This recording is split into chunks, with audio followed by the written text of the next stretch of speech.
Hello, and welcome back to another episode of Age Better, where each week we take a deep dive into all the ways we can feel better, look better, live better, and age better. I'm your host, Barbara Hannah Grufferman. I love doing episodes that stem directly from you, the Age Better audience. That's why I'm always eager for you to share your thoughts and ideas through email at agebetterpodcast@gmail.com or by reaching out to me on social media. Today's episode comes straight from one of you, a listener navigating the complex world of midlife relationships, who shared that these challenges are a common topic among her own friends as well.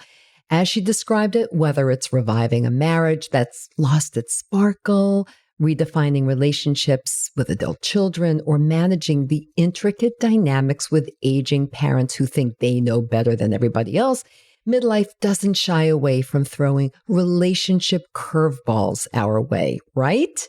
Oh, yeah, right. I believe managing these relationships truly is an art form, one that none of us were fully trained in, but must master if we want to navigate the midlife years and if we want as much peace and joy and happiness as possible. After many conversations with friends, family, and a lot of you, it's clear that these are universal struggles. So I've identified 5 common relationship hurdles that frequently surface during this stage of life. To help us tackle these challenges, I've invited a very special guest onto the show, Beatty Cohan. Beatty is not only a relationship psychotherapist, but also an author, columnist, national speaker, and radio host. She's carved out time from her very packed schedule to share her invaluable insights and practical advice with all of us, aiming to transform how we manage our most significant relationships. So, you know what to do. Grab your earbuds, find a comfortable spot, or take this episode on a walk with you and get ready to discover key strategies to better handle those humans in your life. Stay tuned.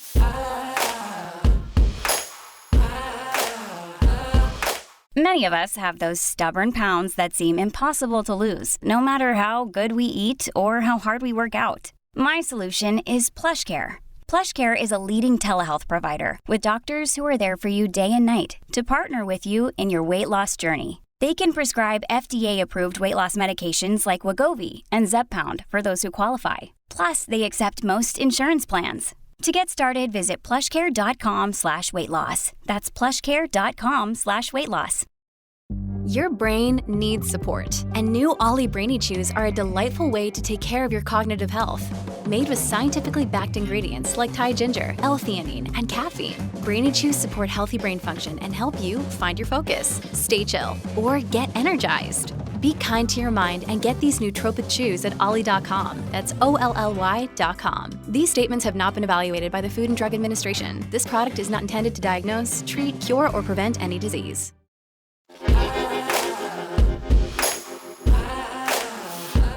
Hello, everyone, and welcome to another episode of Age Better. I'm your host, Barbara Hannah Grufferman, and I'm so happy to have with me today Beatty Cohan. She has been a psychotherapist for over 35 years, and we are going to talk about what Beatty thinks are the 5 most common relationship issues that many people in midlife confront, and she is going to give us her best answers to fix them. So I'm really looking forward to this conversation. Beatty, welcome to Age Better.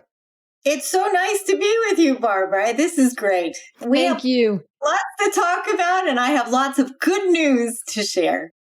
So now let's get to some of those biggest relationship issues that people can, not necessarily will, but can confront when they're in midlife. So let's start with this one. Okay. Like, why do I always end up with the wrong partner? How divorce rates and then the second one and the third one really don't look any better. In fact, they could even be worse. So many of us do find ourselves repeatedly in relationships that don't work. Could you shed some light on why this happens and how can we break this pattern so that we can find the right partner? Well, hopefully people will go through the process of getting themselves together and learning the ingredients and using the formula. But then it comes to, of course, issues of communication and problem solving.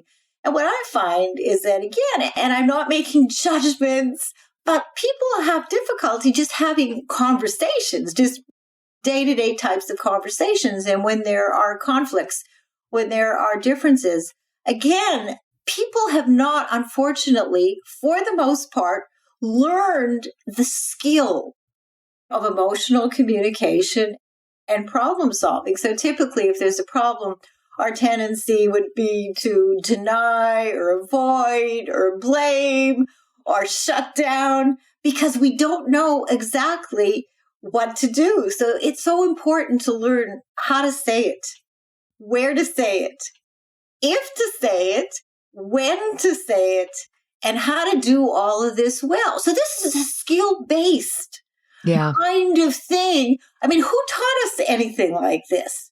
Most people never had the opportunity to probably grow up in families where they saw this kind of dynamic really going on. So if we're not learning it in the families, if we're not learning anything in school, and if we're basically just trying to figure things out, watching television shows and movies. And of course, there's so many dysfunctional television and shows and movies out there. Where do we learn then, Barbara? The fundamentals. The fact is, we don't. So we are left to our own devices to try to figure this out. So whether or not people are having problems with their children, different parenting views, or whether or not they're having sexual difficulties, the skill. We have to know how to do this. And we have to, of course, in our assessment of whether or not the person is right for us and wrong for us. I mean, this is something so important. I mean, when people ask me all the time, what are the two most important ingredients that really make or break relationships? Again, as unromantic and unsexy as all of this sounds, it happens to be emotional communication and problem solving. Because if we can't solve problems, if we can't talk and work things out, we are not ever going to be able to have a successful and happy relationship with anyone. Right. You mentioned divorce. We do know that the gray divorce is a phenomenon, that it's increasing, and that women in particular don't always come out ahead, at least financially, and sometimes even socially.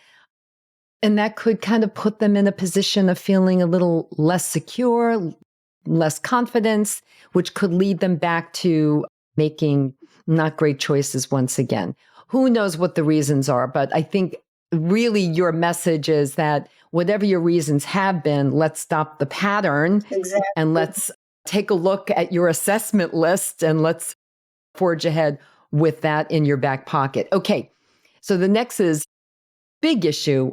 Putting sizzle back in your relationship. We know that certainly when you've hit midlife, over 50, if you've been married to the same person, you've been together probably for a long time, for a few decades, possibly, or it could even be a newer relationship, but still. And we know that sex and intimacy and relationships, happiness or feelings of joy, feelings of frustration, all emotions ebb and flow throughout life, throughout relationships. We know this to be true. Yes. So sex and intimacy could get a little dull if you don't take some action and really assess. And I happen to like that word, assess. I'm a big believer in assessing everything regularly. Right. Always about, head to toe, inside and out, whatever it is we're talking about. Let's do a little assessment, see where you are, and kind of look at all the different facets of it to see if you need to make some changes. So how do we put sizzle back in the relationship that could potentially be a long-term relationship that's getting a little stale?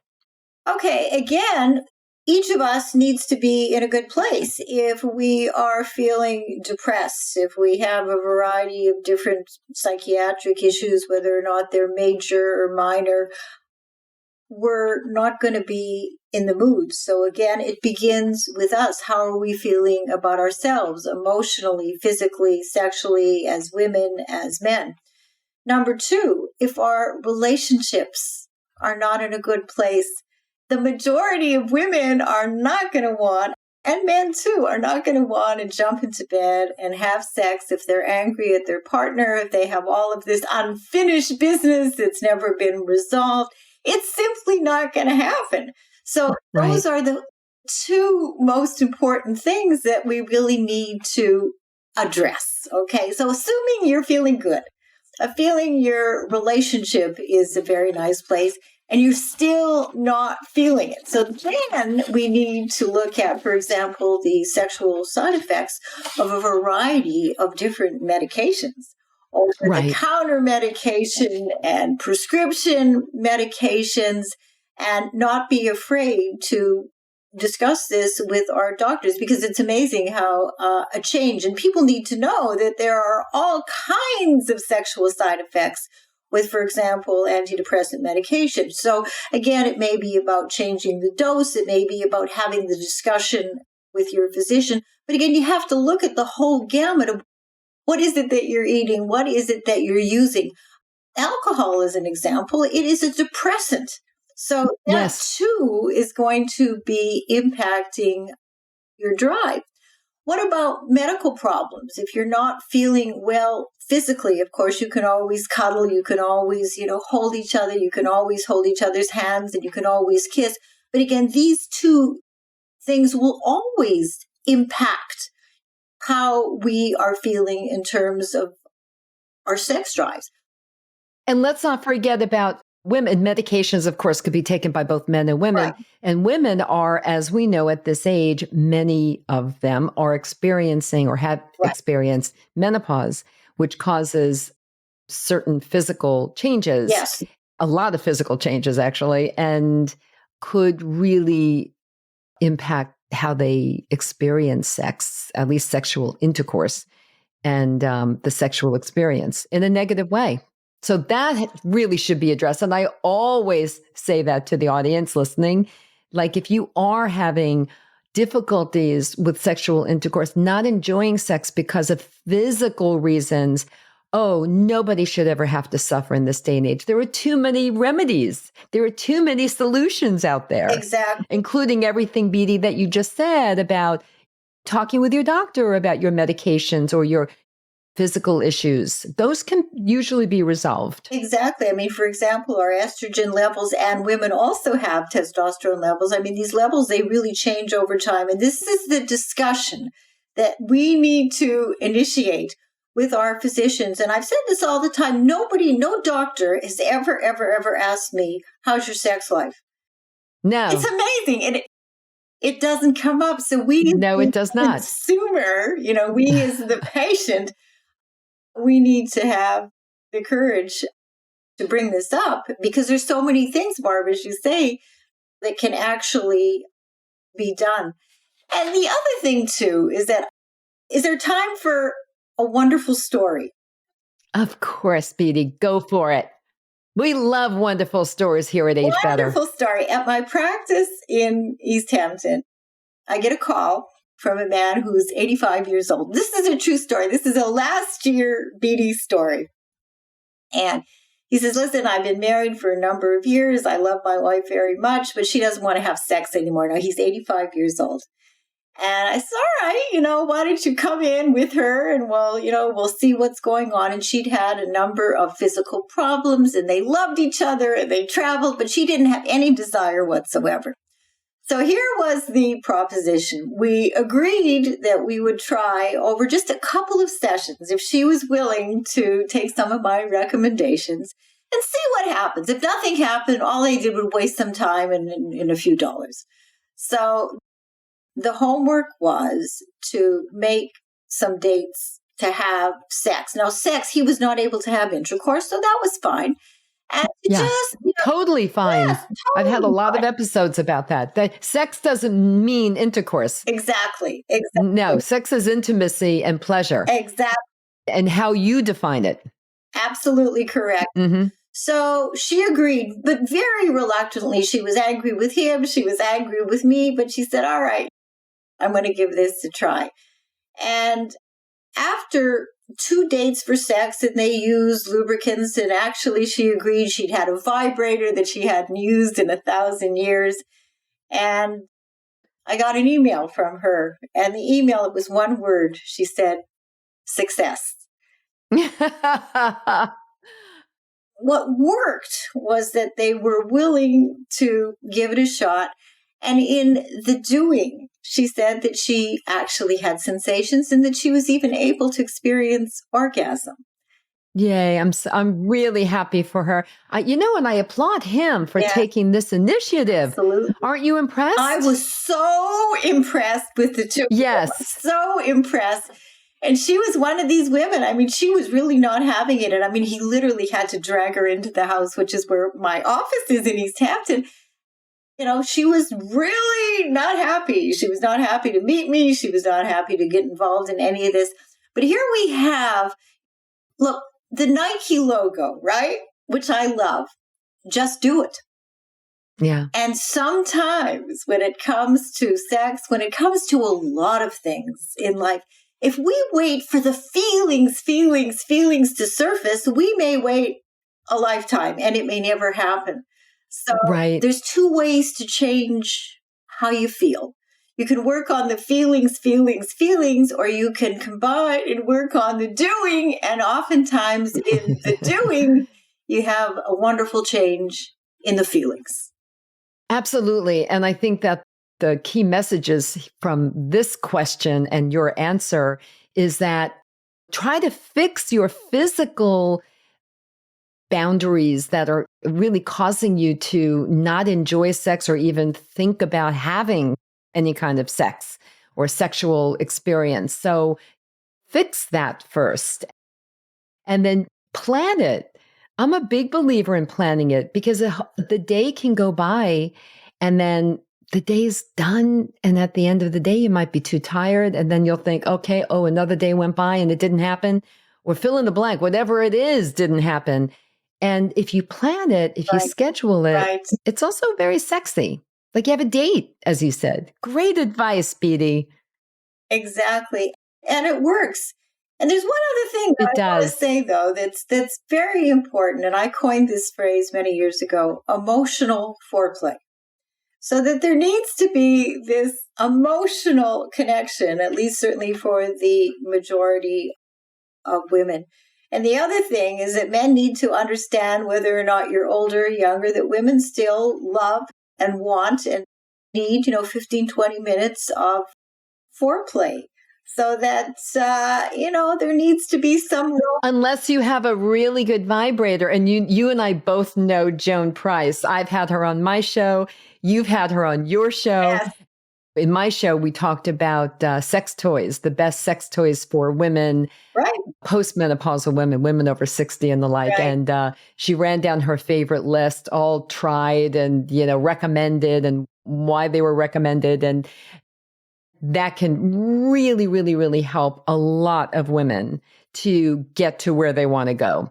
And I highly recommend experimenting with a few sex toys, whether it's a simple vibrator, great, but there's the big world out there. And there are a lot of new products that are easy to buy. Question number 3, Beatty. Yes. We've referenced divorce several times already. We know that people in midlife, the great divorce phenomenon, it is real, it is happening. So how can people get divorced in a way, the good divorce, if you will, in a way that will maintain their relationship with each other, with their kids, if there are kids, certainly with friends and, shared friends and family. How can they do that? What tips do you have for people who are kind of entering that particular chapter? Barbara, it's a decision that people really need to make. I literally beg people to do it well. And I remind them that once upon a time, they were madly in love and they hoped that their love was going to last a lifetime, and for a variety of reasons, it has not. And particularly people who have children, I mean, we really have to make a choice whether we're going to go down yet another destructive and self-destructive path, or whether or not we're going to make the decision at this point in our lives, even though we didn't, our marriage didn't work out, to pivot and do it well, because the ramifications, the consequences of divorcing badly, it's not just about punishing your partner, but you're punishing yourself, you're punishing your family. And the fact is that it's a lose-lose proposition. And I always suggest, and I've been very fortunate in all these years, there's been very few divorces in my practice, that if people, in fact, are not able and don't want to work things out for whatever reasons, that they seek out a collaborative divorce attorney and that they try to work things out through mediation. And in the final analysis, going to court, the laws are pretty clear. Usually there's, 50-50 splits. And this is where something is really important too, is that when people are getting married and when there's a lot of money, I really do recommend prenups. And I know that's something also that's unromantic and unsexy, but there's certain things, if you're bringing, X amount of dollars into a marriage where there's a lot of money, you want to protect yourself. That's especially true, I think, I'm sure you'll agree, Beatty, for people who are entering into a second or third marriage, maybe later in life when they both have developed their careers and possibly their financial situations are really better than when they were younger. And they may have individual children that they want to protect in the future and so on and so forth. So I couldn't agree more. But really, how do we, what are some of the practical steps that people can take to make sure that they keep the relationships at least civil, if nothing else? Now, this is probably very hard because I'm sure you've encountered people in your practice who have been terribly hurt, possibly by infidelity, which we will be getting to soon, or whatever happened, or just meanness, or whatever the situation was. People could be very hurt. And it's, I always like to say, hey, take the high road in life, no matter what is going on. If you can, take the high road. It'll be the better road for you in the long term. But what are some tips you have? I think that when people are in the midst of something like this, where they feel that they are not going to be able to do it well, I recommend not only hopefully hiring a collaborative divorce attorney, but also trying to work either individually or as a couple. And the couple counseling may not be successful at all and may not even be workable, and nobody may really want to do that. Ideally, to be able to try to sort out what happened, and to be able to, at this point, we have to talk about the children. We have to talk about the money, to have an agenda of items that need to absolutely legally have to be acknowledged and addressed and resolved. And people have a choice. They can do this nicely, or they can do it badly, and they can end up before a judge who will be making probably the same sorts of recommendations as that would come out working with a mediator or working with a collaborative divorce attorney. And sometimes, Barbara, it's not going to work. And sometimes couples are simply going to have to fight it out in court. And it's very unfortunate because it is a very destructive process to go through. It puts everybody, including, if there are children, in a very, very bad place. And look at what we're teaching our children then. We're teaching our children about hate. We're teaching our children that differences cannot be sorted through in a civil kind of a fashion. And it's a lose-lose proposition for everybody. We've already lost by the marriage is not working. So that's been a loss. It's been a loss for everybody. And do we want to continue to go down that lose-lose path? So I think there's a lot of discussion that has to take place, and whether or not it's with a collaborative divorce attorney or with a counselor, it's really worthwhile trying to convince. And I say that I've literally begged a couple of couples who've divorced over the years to not go down this destructive, self-destructive, volatile path where everybody is going to end up losing. Right. And they also should look at the long game, the bigger picture too. If they're contemplating divorce, at some point they have kids who may end up having their own children, Exactly. which means those are your grandchildren. And you want to maybe co-grandparent. You want to be on the same team, I think, ultimately. So yeah, a lot of reasons for trying to work it out in a way, even if you still are divorcing. Okay, number 4, friendships. Friendships are so important. We know how important maintaining social connections are to age better. We know this from research. I follow Dan Buettner, who follows the Blue Zone people around the world. Yes. I follow him very closely. It's so very interesting to me. But the number one reason why these societies around the world live so long is sure, how they move their bodies every day and what they eat and so on. But the biggest reason is how they maintain their social connections. And this is just critical. And not only is it critical for our long-term health and well-being, but it's also really fun. I mean, who doesn't love to hang out with our best girlfriends? Yes. Or have a phone call, or every morning, just so you know, every morning there's a trio of us. And every morning, the 3 of us, every morning, speak on the phone, except weekends. Well, that is absolutely a wonderful pattern of behavior, my heavens. And it is very important. And I know that people get so involved with family and work. And yet the research is very, very clear that the one thing that heals us emotionally and physically, it heals our brains, it heals our bodies, are our connections. Our connections with other people, people being supportive, people who we can count on, people who can count on us. I mean, there is absolutely no disagreement in any of the research around the world that that's the number one thing that we really have to invest more time and more energy in. What was really interesting, I was reading a Harvard study, and it's not the social connections, the likes and the followers. It's not that. It's real life, in person, if at all possible, real friendships who really genuinely care about you and who are invested in your well-being and who you are invested in their well-being as well. And it takes some time.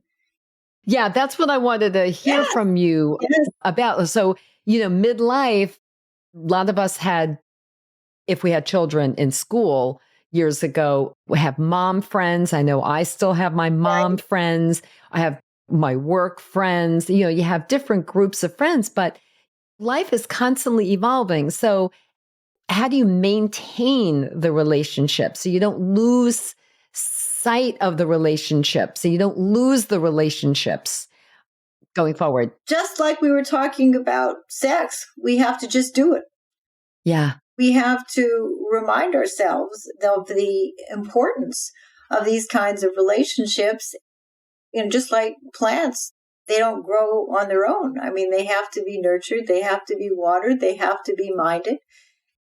This is the formula. I mean, this is the recipe, whether or not you're talking about romantic relationships or love relationships or girlfriend relationships or relationships of any kind. If they're important, we have to be willing to invest some time. I mean, and these days with our phones and our devices, as my late father used to say, it takes 30 seconds to make a phone call, or it takes less than 30 seconds to say, I love you, or I was thinking about you, or I miss you, and I can't wait to see you, and I can't wait to connect with you. So there's no reason at all to not be in contact with people. Yeah. I just want to share something with you. This is not a wonderful story like the story you shared with us a little while ago. This is just something I've made a decision on in 2024. I decided, and not quite a New Year's resolution, just something I've decided to do and to make a priority.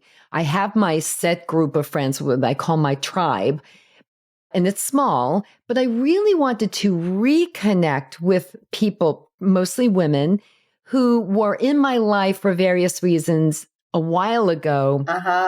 And then for whatever reason, like, you kind of diverge. Maybe you're not mom friends. The kids have grown up. Do you know what I mean? Like Right. the original connection Right. is no longer there.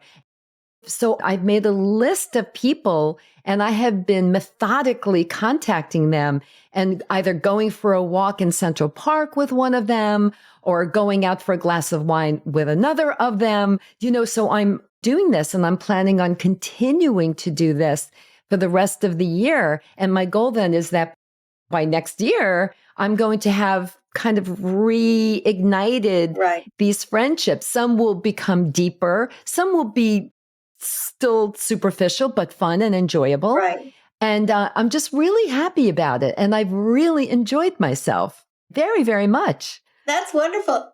Okay. We are now getting to number 5, question number 5. It's surviving infidelity. Should I stay or should I go? Yeah. Is how you and I discussed it. Yeah. And that's a biggie because that on so many levels, that is disastrous potentially to a relationship. So Beatty, take it from there. What do? You have a patient come into your office. Right. My husband cheated on me, fill in the blank, with a work colleague, whoever, my best friend, fill in the blank. Okay. What do? Or my wife, by the way, and women have caught up to men in ways. Yes, no, this is true, of course. that we have never seen, that we've never seen previously. What are some of the tips that you would give any listeners who might be in that situation, whether they themselves have had a sexual experience outside of the marriage, or they now realize that their significant others, their partner, may have? Well, people have to make a decision whether or not they want to try and mend the relationship. I mean, that's really the first question, and that's the first question that really needs to be answered. Obviously, the person who, was involved in an extramarital affair, that other person really does need to go. The couple also really needs to understand what went wrong. Was it the communication? Was it the lack of sex? How did we go from, I love you, I want to marry you, and we got married and we had kids together, to a place in our relationship where one or both went out and had an extramarital affair? Was it the sex? So I think it's really important that people understand what conditions, what brought this couple to a place where one or both did make the decision. And it wasn't something that just happened. You make a decision whether or not you're going to have an affair. You're going to make a decision whether or not you're not. So the people individually and as a couple, they have decisions to make. Do we walk away from this, which is another option? Right. Or do we try to make it work? Which probably, as you're in the process of trying to make it work, Right, with help from someone like yourself, a psychotherapist, or either individually or together or both, as I know a few couples who have done that, where they also each needed their own therapist Right. to help them get through all of the feelings that they are personally going through. right. I've seen over all these years that if a couple is really committed to working out the issues, to understanding what happened, we all make mistakes in our life. And it's not about forgiveness or forgetting. It's about, can we as a couple, I talk a lot about creating a new marriage. Can we together? We know what this marriage has been like. It hasn't been so great. We didn't communicate. We didn't have sex. We didn't talk. I drank too much. A lot of things went on. But are we as a couple, am I as an individual, am I committed to creating something new and better? And I've seen couples do it all the time with a little bit of help here and there, but it can work. But again, there has to be the desire, Barbara. If people don't want to do this, if they're absolutely committed to walking away, not doing the work, the probability of they're probably doing the same thing in their second or third marriage, is all we have to do is look at the statistics, it'll probably continue. Beatty, you were a great guest. This was a lot of fun. Some of the topics were tricky and tough. So I know that this was very helpful. So thank you so much. Thank you. It's been a pleasure, Barbara. Thanks for tuning in, everyone. If you enjoyed this episode of Age Better Podcast, please do a few things. First, share it with all your friends and family. Then, subscribe to Age Better wherever you listen to podcasts, including YouTube, so you never miss a single episode. Finally, if you have ideas for topics you want me to cover in a future episode of Age Better, send an email to agebetterpodcast@gmail.com or reach out to me on social media. Until next time, remember this: we can't control getting older, but we can control how we do it. Talk to you soon.